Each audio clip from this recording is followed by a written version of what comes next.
Assalamualaikum warahmatullahi wabarakatuh. Perkenalkan kami dari kelompok 5 akan mempresentasikan tentang UAS dari mata kuliah AI.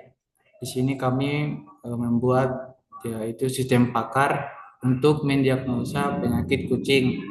Nah, di sini untuk sistem pakarnya itu kami menggunakan dua metode, yaitu menggunakan forward chaining dan backward chaining. Nah, untuk selanjutnya di sini sistem pakar ini akan digunakan untuk mendiagnosa penyakit kucing sehingga dapat membantu para pemilik kucing untuk mendiagnosa penyakit yang dialami oleh kucingnya. Kemudian untuk penjelasan selanjutnya, jika kami memperkenalkan diri terlebih dahulu. Perkenalkan, nama saya Eliazar. Di sini saya sebagai moderator. Kemudian anggota kelompok yang kedua yaitu Angelia Putri Jega, kemudian ada Nolis Dayanti Halawa, kemudian Siva Syaida. Selanjutnya untuk penjelasan codingnya yaitu demonstrasinya. Yang pertama akan dijelaskan oleh Siva.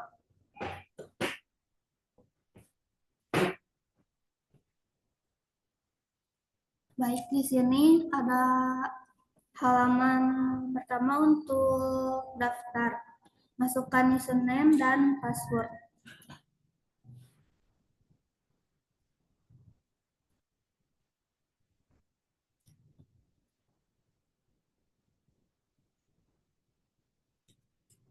Setelah daftar,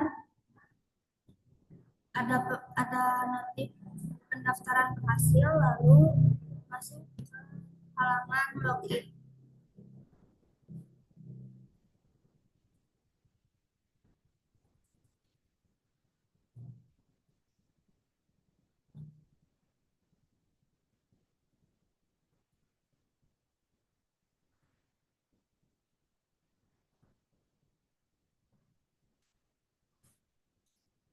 Setelah login akan muncul halaman utama.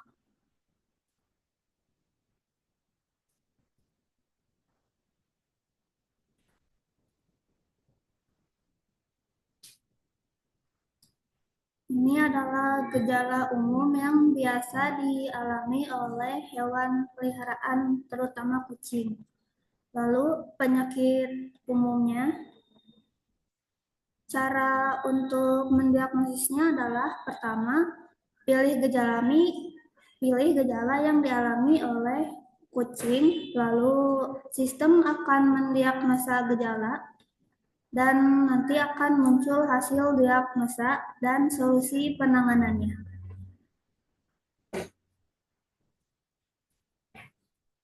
Kemudian sini saya akan menjelaskan tentang mulai diagnosa penyakit. Kemudian untuk mulai diagnosa penyakit kucing dengan mengklik button mulai diagnosa gratis. Nah, setelah diklik maka akan menampilkan page untuk mengisi informasi kucing. Nah, di sini kita isi sesuai dengan nama kucing kita, misalnya eh, Pusi. Kemudian nama pemiliknya misalnya adalah Eleazar, dan umur atau usia dari kucing misalnya 3 tahun dengan jenis kelamin betina. Kemudian kita mengklik mulai diagnosa, maka di sini akan menampilkan tentang page atau halaman untuk mengisi atau menjawab semua pertanyaan tentang gejala yang dialami oleh kucing. Di sini ada informasi kucing, kemudian ada sapaan dari sistemnya, kemudian kita diminta untuk mengisi pertanyaan atau gejala sesuai, dan kita harus menjawab sesuai dengan gejala yang dialami oleh kucing kita. Nah, untuk pertanyaan pertama di sini yaitu apakah Pusi mengalami dehidrasi? Nah, jika ya, kita ketik ya, dan jika tidak, malah kita pilih tidak. Nah, di sini saya pilih ya. Kemudian, apakah Pusi mengalami melena atau berdarah? Misalnya ya.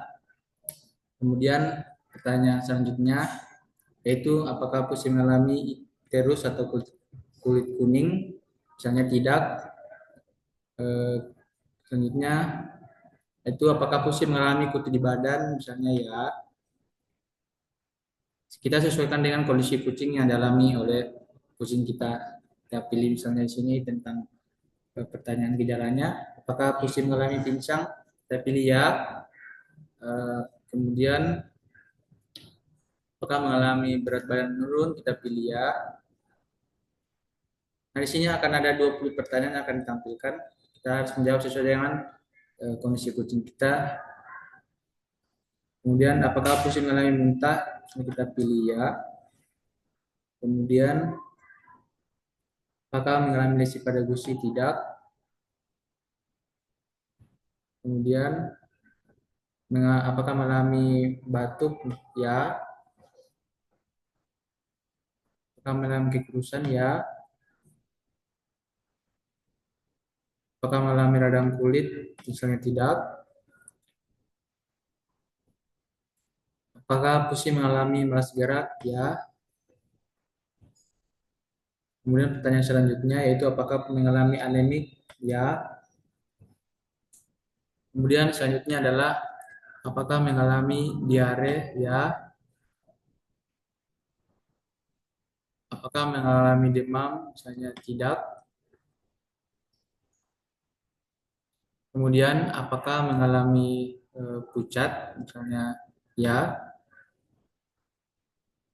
Kemudian apakah pusing mengalami anoreksia? Misalnya tidak.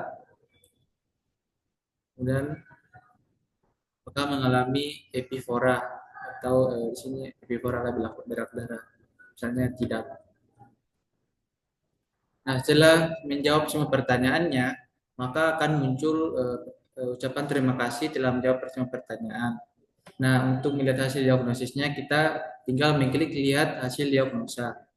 Nah, maka akan menampilkan hasil diagnosis dari penyakit yang dialami oleh kucing berdasarkan gejala-gejala yang dialami oleh kucing. Selanjutnya akan dijelaskan oleh nulis.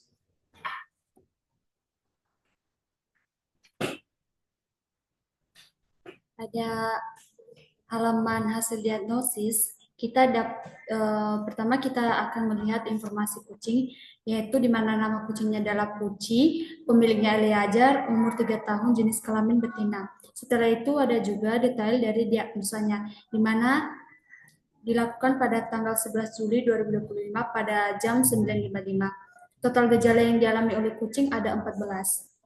Nah, dari gejala-gejala yang telah diisi sebelumnya, dari hasil tersebut, ternyata kucing itu mengalami penyakit yaitu koksidiosis. Tingkat kecocokannya 83,33%.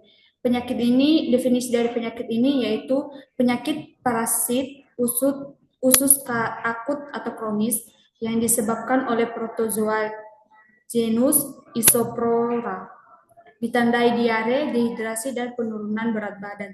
Penyebab dari penyakit ini yaitu karena infeksi Isospora spp melalui ingestasi atau makanan atau air yang terkontaminasi oleh oosista.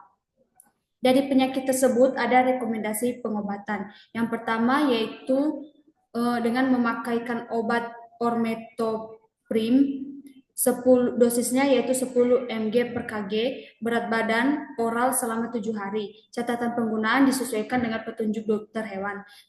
Selanjutnya ada Tribrisen 30 mg per kg, berat badan oral selama 5-7 hari. Catatan penggunaan sesuai dengan petunjuk dokter hewan. Selanjutnya yaitu Toltrazuril 10-20 mg per kg, berat badan oral selama 3-5 hari, petunjuk penggunaan sesuai dengan petunjuk dokter hewan. Selanjutnya yang terakhir ada injeksi sulfadimetosin. Dosisnya yaitu 50-60 mg per kg hari pertama, lalu 25-30 mg per kg. Catatan penggunaan digunakan sesuai dengan petunjuk dokter hewan. Nah, perawatan pendukungnya yaitu dengan istirahat, memberikan tempat yang nyaman dan tenang, dengan selanjutnya yaitu nutrisi dengan memastikan asupan makan dan air cukup. Selanjutnya melakukan pemantauan dengan mengambil suhu tubuh 2 kali sehari. Pencegahan yang dapat kita lakukan yaitu dengan menjaga kebersihan lingkungan, memberikan makanan yang berkualitas, dan melakukan vaksinasi rutin. Dari hasil diagnosis ini kita juga dapat mencetaknya dengan cara mengklik cetak. Selanjutnya akan dijelaskan oleh Angel.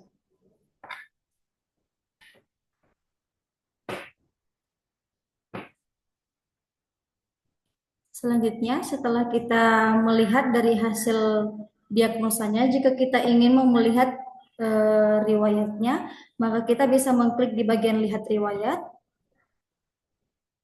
Di sini akan muncul riwayat diagnosa di mana pada tanggal 11 Juli 2025 itu hasil diagnosa yang kita cari tadi itu ada penyakit koksidiosis, maka kita bisa mengklik detail. Di sini akan muncul detail diagnosisnya, di mana hasil diagnosisnya itu ada penyakit koksidiosis, di mana tingkat kemungkinannya itu ada 83,33%. Hasil diagnosa ini memiliki tingkat kemungkinan 83% berdasarkan gejala yang dipilih, di mana gejala-gejala yang terdeteksi ada beberapa di sini. Yang pertama ada G1 yaitu dehidrasi, G10 melena atau berak darah, G12 ada kutu di badan, G13 ada kelumpuhan, G14 ada pincang, G15 ada berat badan menurun, G16 ada halitosis atau bau mulut, G17 ada muntah, G19 ada batuk, G2 ada kekurusan, G3 ada malas bergerak, G4 ada anemik, G5 ada diare, dan yang terakhir ada G7 yaitu pucat. Untuk informasi penyakitnya seperti yang sudah dijelaskan sebelumnya bahwa penyakit parasit usus akut atau kronis yang disebabkan oleh protozoa genus Isospora ditandai dengan diare, dehidrasi, dan penurunan berat badan. Penyebabnya di sini yaitu infeksi Isospora SPP melalui ingestasi atau makanan atau air terkontaminasi dengan Osista. Untuk rekomendasi pengobatan itu ada nama obatnya itu Ormetoprim dengan dosis 10 mg, berat badan oral selama 7 hari, ada Tribesin dosisnya 30 mg, ada Toltrazuril dosisnya 10 sampai 20 mg, dan injeksi sulfadimetoxine dengan dosisnya 50 sampai 60 mg. Nah, selanjutnya jika kita ingin menghapus dari riwayat diagnosis ini, bisa dengan mengklik hapus, kemudian oke. Selanjutnya saya kembalikan kepada moderator. Baik, itulah penjelasan tentang demonstrasi dari sistem pakar yang kami buat. Nah, untuk kesimpulannya yaitu di sini program kami menggunakan metode backward chaining dan forward chaining untuk mendapatkan hasil diagnosa dan rekomendasi obatnya. Nah, untuk sumbernya atau referensi kami mengambil dari jurnal, dan jurnal juga sudah disediakan data-datanya. Jadi kami mengambil data dari jurnal tersebut, dan ini kemudian kami implementasikan ke dalam program kami. Selanjutnya setelah semua program telah kami demonstrasikan, selanjutnya saya akan menjelaskan tentang sistem database-nya. Nah, di sini untuk nama database-nya itu sistem pakar kucing dengan beberapa tabel, yaitu tabel gejala, kemudian hasil diagnosa, obat, tabel penyakit, rekomendasi obat, rekomendasi penyakit, dan rekomendasi terapi dan user. Nah, di sini kami menyimpan semua data dari sistem yang diinput lalu disimpan database. Selanjutnya untuk codingnya akan kami tampilkan. Nah, di sini tampil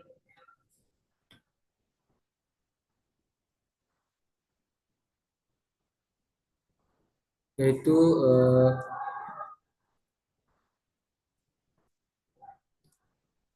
untuk diagnosanya ada adalah kodenya. Di sini struktur kodenya mulai dari pengambilan session, kemudian pengambilan dari database, lalu ditampilkan ke sistemnya atau UI-nya. Kemudian ini untuk rekomendasinya, ini kode untuk menampilkan rekomendasi obatnya. Kemudian untuk out, nah ini untuk session atau yang validasi login dari user. Kemudian untuk config, ini mengkonfigurasi dari database-nya. Kemudian untuk footer dan di sini juga ada header. Ini untuk menampilkan footer dan header dari sistem kami. Kemudian untuk detail juga di sini ada codingnya lumayan banyak.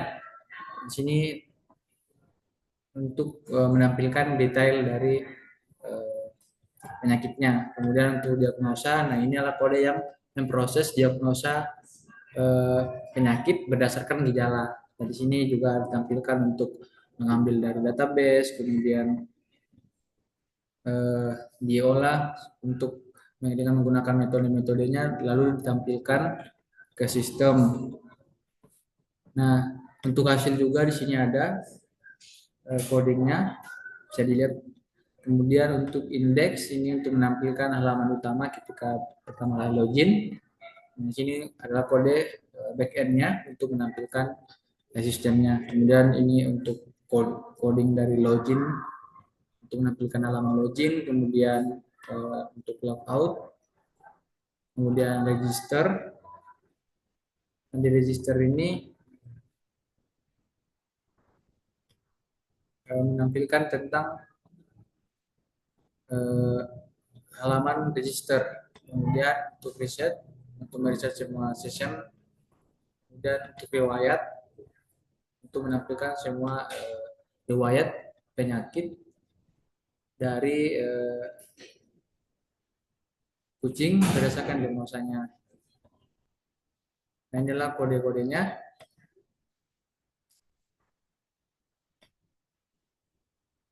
Demikianlah presentasi dari kami mengenai sistem pakar tentang diagnosa penyakit kucing dari kelompok 5. Mohon maaf bila terdapat kesalahannya. Kami mohon maaf. Kami ucapkan terima kasih. Wassalamualaikum warahmatullahi wabarakatuh.